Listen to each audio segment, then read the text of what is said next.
So as Norm indicated, the second source class that's important for the hazard at Diablo is the reverse faulting case. And as Nick showed this morning, in terms of the seismic sources, the reverse faulting sources that are most important to the hazard, the site sits on the hanging wall. So we are focusing our development on ground motion model prediction for reverse faulting on the hanging wall.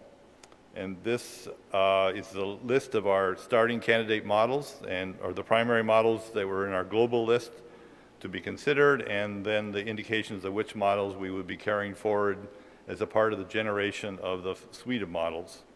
So for instance, we are not including for this case, the Zhao et al. And the modified Zhao et al. Models because although they do have reverse faulting data in their data set, they don't explicitly model a hanging wall versus footwall case, and either explicitly or implicitly, as they do not use rupture or joiner bore distance, which implicitly accounts for hanging wall.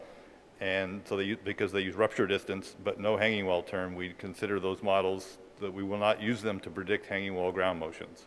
So basically models that are rupture distance models that do not include a hanging wall term, we are not using for development of the suite of ground motion predictions, a ground motion model sample space. We will carry some of these along, looking at where they fall ultimately in the maps of possible models we create. So that, for instance, Eckhart et al. Gets carried forward because they use joiner bore distance, and BSSA gets carried forward in this process because they use joiner bore distance. And we are carrying the Grayson-Concalcan model along because even though it doesn't explicitly model hanging wall effects, the functional form mimics that hanging wall behavior to some extent. So we will probably carry it along at least as a model to plot on our final set of models. This is again the logic tree for the basic structure, which is very similar to the strike slip case, except now the data set we are looking at for comparison with the models would be reverse faulting earthquakes for sites on the hanging wall within about 20 kilometers or so of the site. So basically on the hanging wall with RJB of 0 or RJB values that are relatively small. And again, going through the same process of developing model suites and comparing them with data and simulations. The issues for the development, in terms of the magnitude distance scaling, we think that the ground motion models that we'll be using cover the space well, which is primarily magnitude 5 to about 7.5. And reverse faulting data is well represented in the NGA West database. This is for an example, this is a plot from of the mechanisms that's in the data set from BSSA, and the black X's are reverse slip faulting earthquakes, and you can see there are a lot of black X's in the data set. So we feel that the data set that we have available to us and the models that are built off of that data set have reverse faulting data well represented in their development. We also have a set of simulations that were been developed as a part of efforts to study the hanging wall, and those will provide us a good set of simulation data to use for comparison with the models.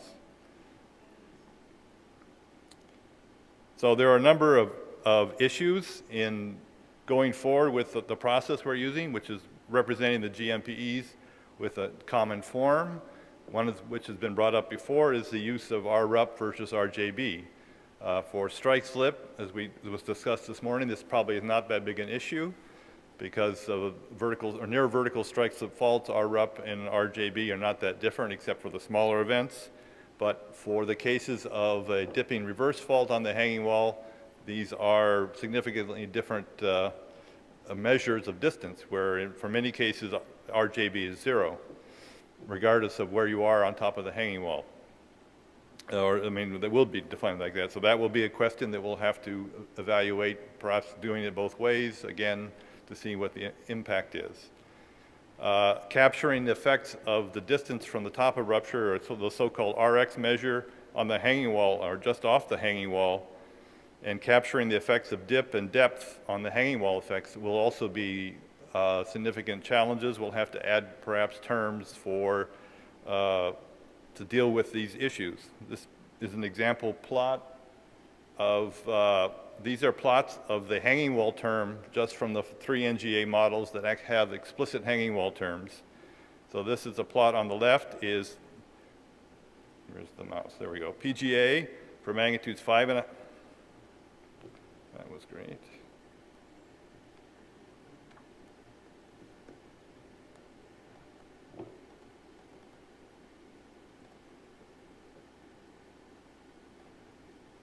So PGA for fault dipping at 20 degrees, estimates for magnitudes 5.5, 6, 6.5, 7, 7.5 for the 3 models. Color-coded red is ASK, blue, green is CB for 2014, and blue is CY. And these terms, which are the scale horizontal line here is 0, and the upper level is 1.5. This is just the hanging wall term, additive term, that changes the ground motion from the footwall side to the hanging wall side at the same distance. So these are natural log units. So basically these are factors, so this would be 1 to e to the 1 difference in ground motion for the hanging wall compared to the footwall side at the same distance measure. And you can see how the models have generally the same shape, but different estimates for what that hanging wall term is. And this plot on the left is for 20-degree dip. If we move to 40-degree dip here, and then moving on, we can get to 60-degree dip and 80-degree dip. So dip is a big factor in the hanging wall estimates, the models that have been developed, and will have to be captured in our representation of those models in ground motion space. And I think another point which I think was brought up this morning in discussion is what degree of correlation do we need to maintain between these models and the corresponding strike slip models that are being developed. It is our expectation of modelers that if we have a pair of ground motion models to predict strike slip and reverse faulting motions on the hanging wall, we would expect the ground motion prediction for that pair for a hanging wall reverse fault earthquake to be higher than the strike slip prediction for the same distance and same magnitude. So the question is, well, how can we carry that correlation forward into our set of models that we developed? And Nico says, of course. So we just have to figure out how to do that. So I think that will be an important question for our development, is carrying forward that, maintaining that correlation so that it's properly carried forward into the hazard assessment.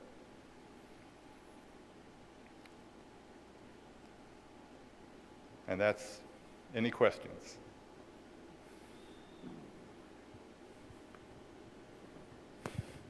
So Bob, can you go back to where you show the effects of the hanging wall? Yeah, even there. So if I understand this correctly, if you're looking at a magnitude 7, then the maximum effect is somewhere around 20 kilometers away from where it would break out at the surface. Yes, the maximum effect is from the simulation models. These are based mostly on the shape of these forms are based on results of simulations. And they show the biggest effect above the bottom end of the rupture. Relative to the prediction off of, basically the difference, you get the biggest effect if you're at 20 kilometers, say you have a 10-degree dipping fault, or 45-degree dipping fault. So if you're 20 and it goes down to 20 kilometers, so you're 20 kilometers divided by square root 2, that distance away from the rupture, and you're on the hanging wall side, and you're right above basically above the bottom of the rupture, you'll see the biggest effect compared to the same distance from the rupture on the footwall side. So this is comparing Rx positive and Rx minus. Yeah, so this is all Rx positive. Right. But it's comparing the additive effect for being on the hanging wall as opposed to the reverse fault at the same distance, rupture distance. Okay. So the way that these terms get used is at this particular value of Rx, you calculate the footwall ground motion from the footwall side model, and then you add this additional term in log space to the prediction. So the maximum effect we see from the simulations of the large ruptures is that the maximum effect occurs above the bottom end of the rupture. Yes, okay, understand. I would just point out that if you were to look at the hanging wall effect implied by the RJB model, it would have exactly the same trend. In other words, Yes. it would also peak off the bottom. If you were plotting ground, that's why we say that the RJB distance implicitly accounts for this, because if you move from the top of rupture to the bottom, over the bottom of the rupture, RJB is 0. The ground motion in that equation is unchanged, but the R rupture distance is increasing. So if you plotted it in terms of R rupture, you would see essentially the same kind of effect from the RJB models. Yeah, and the negative Rx is dropping. The negative positive RX will drop is- because RJB is also increasing as you move off. Right. But on the hanging wall side, RJB stays at 0. So it that's shows, what. yeah, so it shows the same trend, and the main thing it can't get is the dip effect. It doesn't deal as explicitly with the dip effects and depth effects, but it deals in general with the same concept. So that's why it's being carried forward as one of the candidate models for generating the ground motion estimates that we'll be using. And we have to look at how well we can do RJB approaches versus rupture distances. Bob, what's Yes. the plan, as Carola also showed, to go to smaller magnitude? Because, say, in our model, we reduced it from 6.5 and to 5.5 as 0, the hanging wall effect. So that will be, yes, so as you see on these plots here, that at magnitude 5.5, Right. the red points and the green points are at 0. And that was because it was imposed by the developers based on the fact we had no real information, whereas our model, which had a different type of taper built into it, still has some effect. But we have some simulation data now for smaller events that we'll be using to help constrain what that should look like. So there will be a little bit modification of these. To go to a small magnitude, there will be a small modification of the models to go to a smaller magnitude. The models that we develop will have to capture the potential for hanging wall effects at smaller magnitudes than some of the models right now, which have it zeroed out. Very good.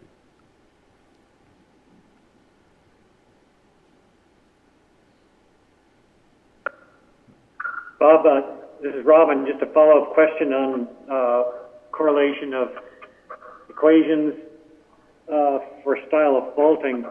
What will you do if you have an author that has a strike-slip equation and a reverse fault equation, but no hanging wall or footwall effect on that reverse fault equation?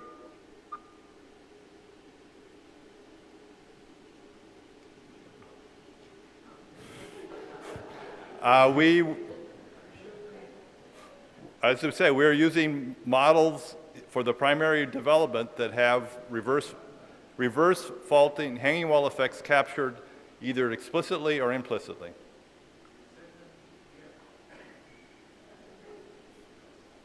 So the set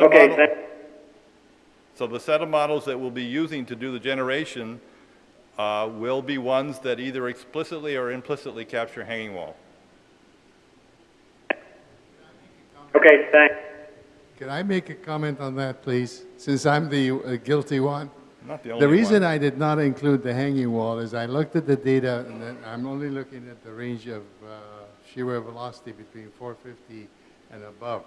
And there are several thousand points. It's not an insignificant number of points. But the number of points that are on the hanging wall are very, very few. They're really insufficient to constrain any model. Yes. Norm has used the extrapolated using the numerical modeling.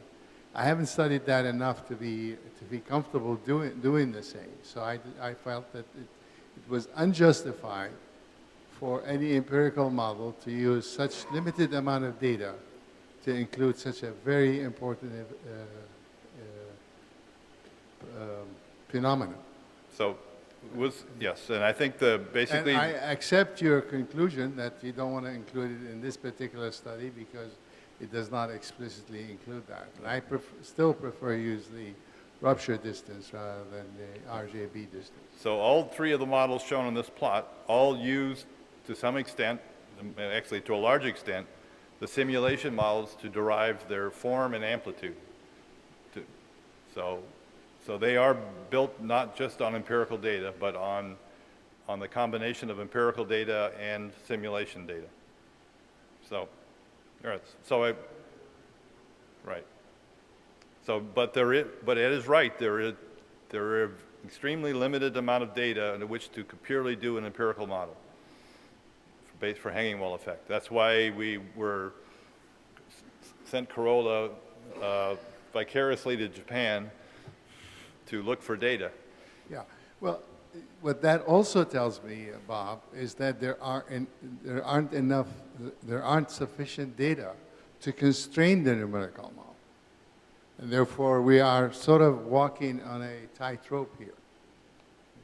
We're always walking on a tightrope. Yeah, exactly. But this is more so, especially when the difference is so huge. I mean, it's not an insignificant amount that But we're telling everybody who's designing on a hanging wall, you're stuck with this. But we see data the data we have indicate that it's higher. It could be, in some cases, it could be that we're sampling the high 2 sigmas in that particular event.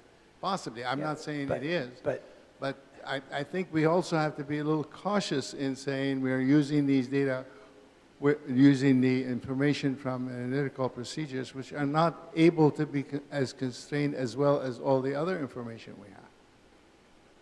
But we are saying the sparse data that we have over the hanging wall are biased high on the residuals. I think that's just what it is. Okay, now you can say, do I have enough that's robust? The second part is when we do the simulations, we see a consistent bias. So with those two pieces of information, we say, we're going to build this effect in because we think that's the way the behavior is. If we had run the simulations and they hadn't shown that, then we would be looking at, well, maybe it's just these 5 data and the next 5 will be low.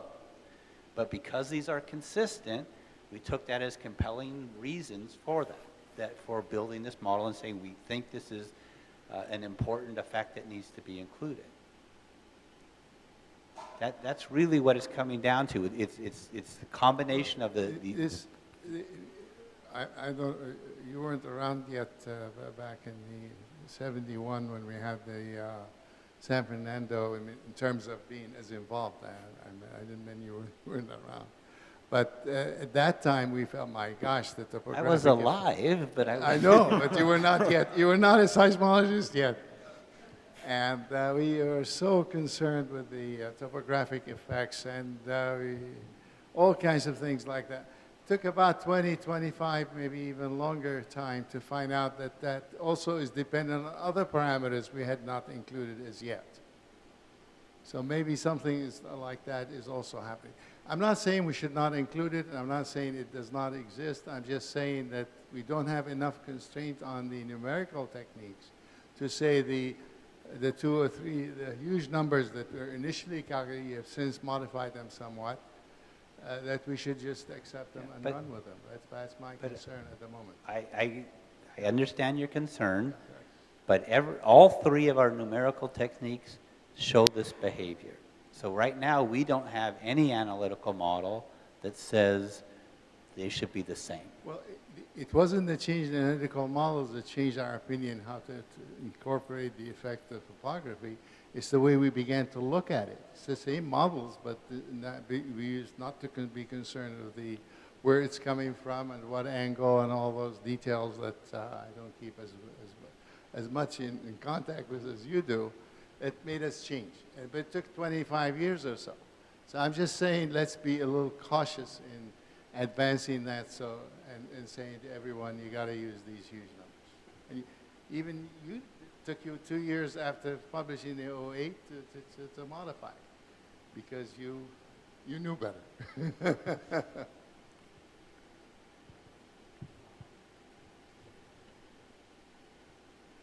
I'm done. Okay. Any other comments on the reverse model? Okay, we're almost on track.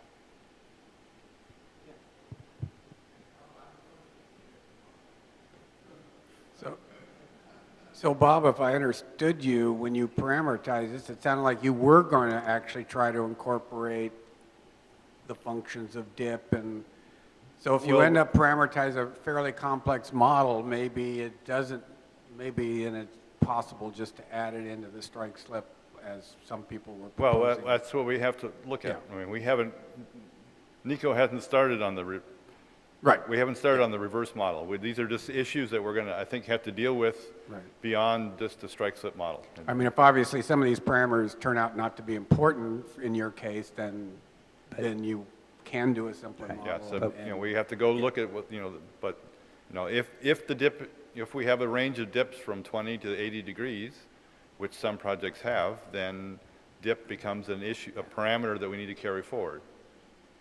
And if they limit the dip to, if it's 40 to 70, then we have an easier time of building the model. So we need to find out what the source people are doing, Right. which will affect our level of effort on this piece.